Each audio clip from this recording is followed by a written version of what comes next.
असली सवाल ये नहीं है कि कोरोना वायरस को अपनी बॉडी में जाने से कैसे रोकना है, वो हम सबको पता है। असली सवाल ये है कि इस वायरस को अपने माइंड में जाने से कैसे रोकना है। 24 घंटे हर कोई सिर्फ और सिर्फ इसी के बारे में बात कर रहा है, इसी के बारे में सोच रहा है, इसी के बारे में न्यूज़ देख रहा है, इसी के बारे में पढ़ रहा है, इसी के बारे में सुन रहा है। और माइंड के बारे में एक सीधी सी बात कही जाती है, गार्बेज इन गार्बेज आउट। यानी कि अगर माइंड के अंदर कचरा जाएगा तो बाहर भी कचरा ही आएगा। तो क्यों अपने माइंड को हमने इस वायरस से भर दिया है? As far as body is concern हमारे पास में कोई चॉइस नहीं है, क्योंकि अभी इसकी कोई वैक्सीन नहीं बनी है। लेकिन माइंड के केस में हमारे पास में चॉइस है। तो क्यों ना माइंड के अंदर कुछ ऐसी इंफॉर्मेशन डाली जाए जो आपके माइंड को एक नई डायरेक्शन दे। कुछ बुक्स पढ़ी जा सकती हैं, कुछ वीडियोस देखी जा सकती हैं, बहुत कुछ किया जा सकता है।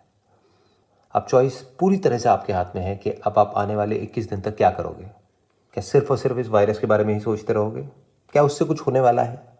क्या उससे सिचुएशन बदलने वाली है? अगर जवाब है हाँ तो कोई बात नहीं, सोचते रहो। अगर जवाब है ना तो कुछ ऐसा सोचते हैं जिससे कि हमारी लाइफ को एक बेटर डायरेक्शन मिले, जिससे एक्चुअल में हमारी लाइफ में कोई मीनिंगफुल चेंज आए। यानी कि इंटरनेट पे आपके मोबाइल फ़ोन में ऐसी बहुत सारी इंफॉर्मेशन है जो कि क्रिएटिव है, प्रोडक्टिव है, कंस्ट्रक्टिव है, जो एक्चुअल में आपकी लाइफ को एक नई डायरेक्शन दे सकती है।